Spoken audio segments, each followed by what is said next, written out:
Good morning दोस्तों। आप सभी आज हिंदी शिक्षा शास्त्र के कुछ इम्पोर्टेंट क्वेश्चन देखेंगे।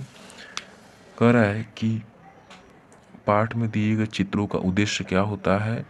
अमूर्त संकल्पनाओं का प्रयोग चित्रों में पाठ्य पुस्तक आकर्षक बनाती है, शोभा बढ़ाते हैं या पाठ्य पुस्तक देने का प्रचलन है।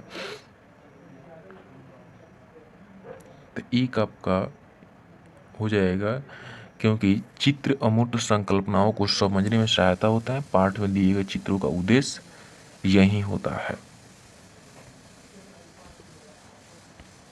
भाषा की अभिव्यक्तात्मक कौशल है, तो आपका बोलना और लिखना हो जाएगा, क्योंकि बोलना और लिखना भाषा का अभिव्यक्तात्मक कौशल है। क्योंकि भाषा के 4 कौशल होते हैं: श्रवण सुनना, पठन पढ़ना, मौखिक बोलना एवं लेखन लिखना। सुनकर एवं पढ़कर अर्थ ग्रहण किया जाता है, जबकि बोलना एवं लिखना अभिव्यक्तात्मक में सहायक होता है। प्राथमिक स्तर पर कौन सा भाषा शिक्षण का उद्देश्य होता है? तो देख रहे हैं कि वर्णमाला के वर्णमाला के क्रम में कंठस्थ करना प्राथमिक स्तर पर भाषा शिक्षण का उद्देश्य नहीं होता है, बल्कि इसका उद्देश्य बच्चों में उन कौशलों को विकसित करना होता है जबकि जिसके द्वारा मौखिक या लिखित रूप से व्यक्त किए गए विचारों का ग्रहण कर सके। उपचारात्मक शिक्षण का सफलता निर्भर करती है। उपचारात्मक शिक्षण की सफलता समस्याओं के कारण की सही पहचान के निर्भर करती है। तो कौन सा हो जाएगा आपके आंसर हो जाएगा उपचारात्मक शिक्षण की सफलता की समस्याओं की कारणों का सही क्या करती है, पहचान करती है।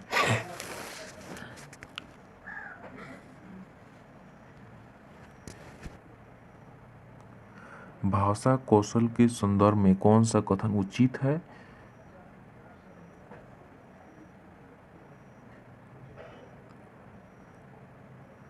भाषा के चारों कौशल परस्पर अंतः संबंधित है। भाषा कौशल के संदर्भ में सही कथन है, भाषा के चारों कौशल अंतः संबंधित होता है। एक बहुसांस्कृतिक कक्षा में आप भाषा के शिक्षक के रूप में किस बात को अधिक महत्व देंगे? तो एक बहुसांस्कृतिक कक्षा में एक भाषा शिक्षक के रूप में बच्चे को भाषा के प्रयोग को अधिक से अधिक अवसर देने का महत्व देंगे। तो पहला आंसर आपका राइट हो जाएगा, बच्चों को भाषा को अधिक से अधिक अवसर देना चाहिए। हिंदी की कक्षा में प्रायः हिंदीतर भाषी बच्चे हिंदी सीखने में अनेक कठिनाइयों का सामना करते हैं। हिंदी कक्षा में प्रायः हिंदीतर बच्चे भाषी हिंदी सीखने में अनेक कठिनाइयों का सामना करते हैं, क्योंकि हिंदी भाषा और उनकी मातृभाषा की संरचना में अंतर होता है। बोलना कौशल के महत्वपूर्ण है।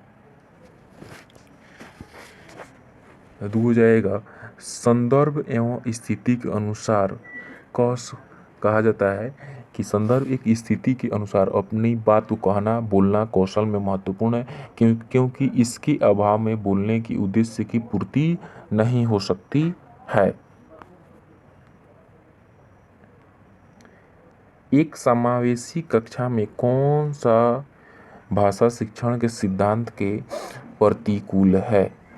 तो आपका पहला आंसर राइट हो जाएगा, व्याकरण के नियम सिद्धांत के भाषा का विकास शीघ्रता से जल्दी से होता है। यह कथन एक समावेशी कक्षा में भाषा शिक्षण के सिद्धांतों के प्रतिकूल होता है।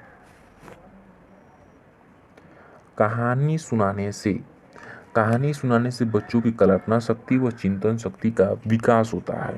तो कहानी सुनाने से क्या होता है? कहानी सुनाने से बच्चों की कल्पना शक्ति और चिंतन शक्ति का विकास होता है। बच्चों को लेखन कौशल का मूल्यांकन करने के लिए कौन सा विधि बेहतर हो सकती है? सुंदर लेखन का अभ्यास, अपने अनुभव का लेखन, श्रुति लेखन, पाठ आधारित प्रश्नों को लिखना। अपने अनुभव को लिखना बच्चे को लेखन कौशल का मूल्यांकन करने के लिए सबसे बेहतर विधि है।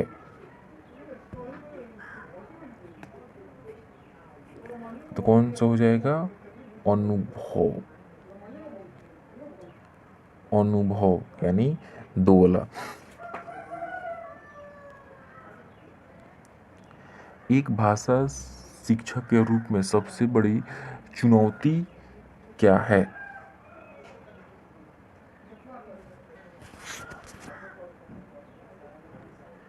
एक भाषा शिक्षक के रूप में सबसे बड़ी चुनौती क्या है? बहुभाषिक कक्षा के लिए उचित रणनीति तय करना, बच्चों को भाषा सिखाने के लिए महत्व से परिचित कराना, बच्चों को भाषा के लिए संचार के साधन से प्रभाव से मुक्त करना, भाषा संसाधनों का अभाव।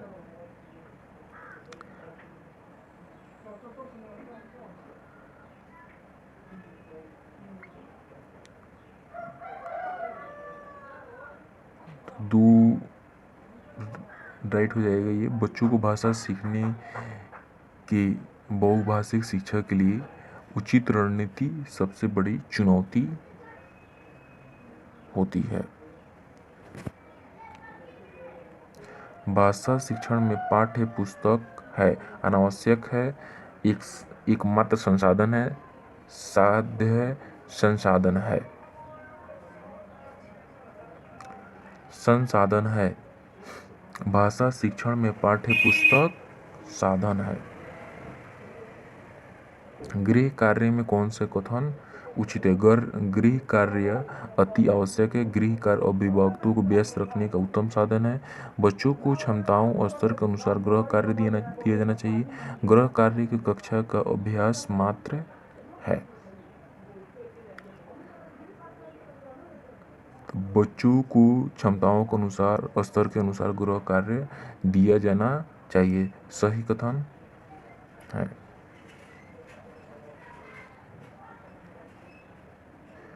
प्राथमिक स्तर पर बच्चे की भाषा शिक्षा के संदर्भ में निम्नलिखित में से कौन सा कथन असत्य है?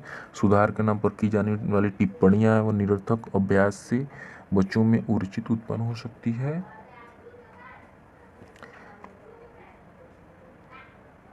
इसका सीधा सा आपका आंसर हो जाएगा बच्चों की भाषा संकल्पनाओं विद्यालय की परिचालित भाषा का परिवेश में विरोधाभास ही भाषा सीखने में सहायक होता है। भाषा सीखने का उद्देश्य क्या है?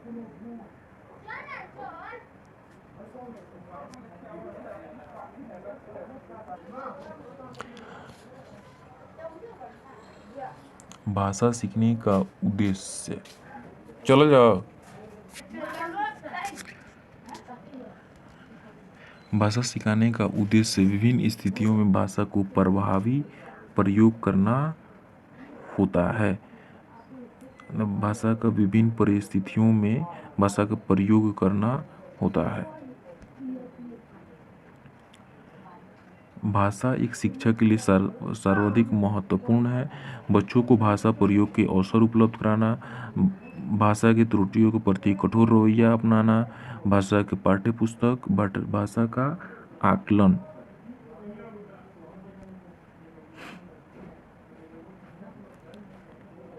तो बच्चों की भाषा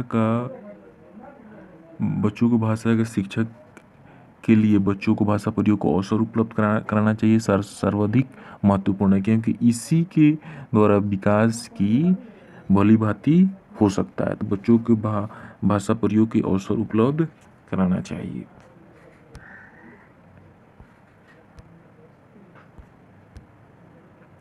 भाषा एक प्रयोग जीवन के संदर्भ विभिन्न संदर्भ में होता है, केवल परीक्षा में होता है, केवल पाठ्य पुस्तक में होता है, केवल मुद्रित साम्राज्य में होता है। तो पहला आंसर केवल देखते हैं, इसका आंसर कहीं भी देखिए भाषा का केवल उपयोग तो समझ लीजिए केवल, वो सब गलत हो जाएगा। तो तीनों ये में केवल है तो ये आपका गलत हो जाएगा।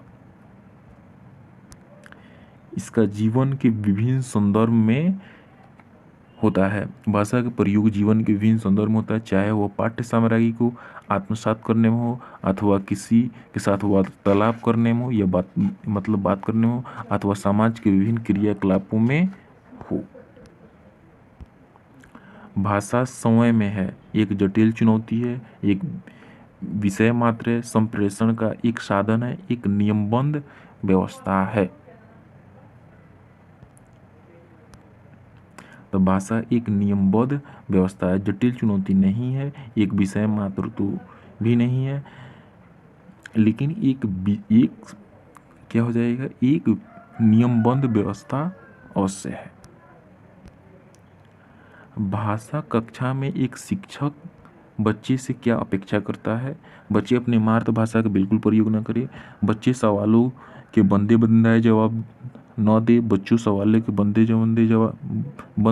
बंधाए जवाब दे, संस्कृतनिष्ठ भाषा में ही जवाब दे।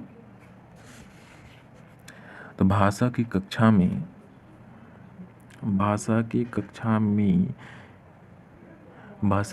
में एक शिक्षक अपने बच्चों को यह अपेक्षा करता है कि बच्चे सवालों को बंदे बंदे जवाब न दें। बच्चे अपने सवालों को बंदे बंदे न दें, बल्कि अपनी भाषा का प्रयोग करके प्रश्नों का उत्तर दें। जितना कोशिश हो सके अपने अनुसार दें।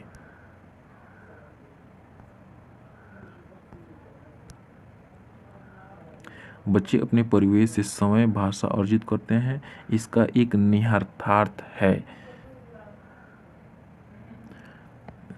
3 हो जाएगा, बच्चे को समृद्ध भाषा का परिवेश उपलब्ध कराया जाए। बच्चे अपने परिवेश में समय भाषा अर्जित करते हैं, इसका एक निहितार्थ यह है कि बच्चे समृद्ध भाषिक परिवेश उपलब्ध कराया जाए, क्योंकि विभिन्न मनोवैज्ञानिक परीक्षणों से यह सिद्ध हुआ है कि भाषा अर्जित करने में बच्चों पर उसके भाषिक परिवेश का प्रभाव पड़ता है, जिससे वह समय सीखता तो है ही, साथ साथ वह वैसे ही भाषा का प्रयोग करता है। भाषा पाठ्य पुस्तकें हैं, भाषा सीखने का एकमात्र संस्थान, अभ्यास पात्र है, साधन है, साक्ष्य है। तो भाषा की पाठ्य पुस्तकें साधन है, क्योंकि भाषा सीखने के लिए एक सुव्यवस्थित परिवेश होना जरूरी है, तभी बच्चे बेहतर सीख सकते हैं। तो क्या है आपका साधन है। बच्चे को भाषा संबंधी क्रमिक प्रगति के लेखा जोखा रखने से संभव है, ये गलत है। ठीक है, पोर्टफोलियो, उत्तर पुस्तिकाओं, लिखित परीक्षाओं, मौखिक परीक्षाओं। तो बच्चों को भाषा संबंधी क्रमिक प्रगति का लेखा जोखा रखना पोर्टफोलियो से संबंधित है, क्योंकि इसमें किसी बच्चे का पूरा लेखा जोखा रहता है। तो इसमें ये आपका बिल्कुल सही हो जाएगा। पत्र पत्रिकाएं भाषा सीखने में त्रुटियों को बढ़ावा देती है, बड़े को पढ़ने की विषय वस्तु है, साधक है, बाधक है। पत्रिकाएं भाषा सीखने में एक साधक का कार्य करती है, क्योंकि ये भी पाठ्य सामग्री ही है, बच्चे मात्रा आदि को समझ सकते हैं। तो क्या है, बच्चे मात्रा आदि इसको सीख सकते हैं इसके द्वारा भी, तो साधक हो जाएगा। बच्चे को भाषा की आकलन का सर्वाधिक प्रभावी तरीका है प्रश्नों को उत्तर देना, प्रश्न पूछना एवं पढ़ाई गई सामग्री के प्रति व्यक्त करना, श्रुति लेखन और लिखित परीक्षा। तो बच्चों को प्रश्न पूछना और पढ़ाई गई सामग्री के प्रति व्यक्त करना, बच्चों की भाषा के आकलन का सर्वाधिक प्रभावी तरीका प्रश्न पूछना है और पढ़ी गई सामग्री पर प्रतिक्रिया व्यक्त करना है, क्योंकि बच्चों को भाषा का आकलन एवं मूल्यांकन तभी प्रभावी हो सकता है जब एक शिक्षक बच्चे से प्रश्न पूछे कि उसके पूर्व ज्ञान पर आधारित होते हैं जो नए ज्ञान से जोड़ने के लिए आवश्यक होते हैं और नए ज्ञान के सीखने के बाद उन्हें अपनी कुछ ना कुछ प्रतिक्रिया दे, जैसा कि अपने अध्ययन में सीखा है। भाषा अर्जन करने में महत्वपूर्ण है भाषा के विभिन्न रूपों का प्रयोग, भाषा का व्याकरण, पाठ्य पुस्तक, भाषा का शिक्षक। तब भाषा का विभिन्न रूप आपका हो जाएगा। भाषा अर्जन करने में विभिन्न रूपों का प्रयोग महत्वपूर्ण है क्योंकि भाषा अनेक रूप में संदर्भ होते हैं। निम्नलिखित में से कौन सा भाषा शिक्षण का उद्देश्य है? तो निजी अनुभव के आधार पर भाषा का सृजनात्मक प्रयोग करना भाषा शिक्षण का उद्देश्य होता है। प्रश्न पूछना, प्रतिक्रिया करना, परिचर्चा करना, भाग लेना, वर्णन करना। तो भाषा आकलन के तरीके मात्र हैं। भाषा सीखने सिखाने के तथा आकलन के तरीके हैं। केवल शिक्षण पद्धति है, केवल साहित्य गतिविधियां हैं।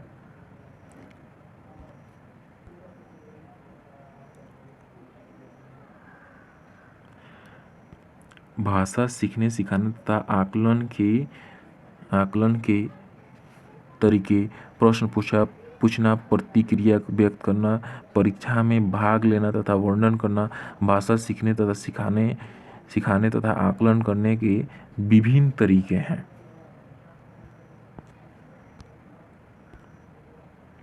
बहुभाषिक एवं बहुसांस्कृतिक कक्षा में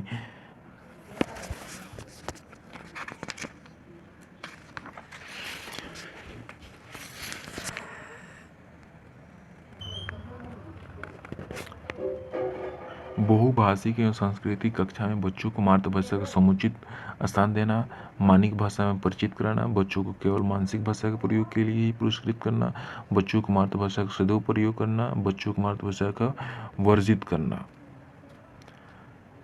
तो बच्चों के बहुभाषिक जो होते हैं वो बच्चों के मातृभाषा के समुचित सम्मान देने, स्थान देने, मानक भाषा से परिचित कराना चाहिए। वो बहुभाषिक एवं बहुसांस्कृतिक कक्षा में बच्चों को मातृभाषा को समुचित सम्मान तथा स्थान देते हुए मानक भाषा से भी परिचय कराना चाहिए। भाषा को व्याकरण की समझ केवल लघुत्तर प्रश्नों के माध्यम से आंका जाना चाहिए, निबंधात्मक प्रश्नों के माध्यम से आंका जाना चाहिए, संदर्भपरक प्रश्नों के माध्यम से आंका जाना चाहिए, केवल वस्तुनिष्ठ प्रश्न के माध्यम से आंका जाना चाहिए। 3 हो जाएगा। भाषा के व्याकरण की समझ को संदर्भ भाषा के व्याकरण की समझ को संदर्भ प्रश्नों को माध्यम से आंका जाना चाहिए। Thank you for watching.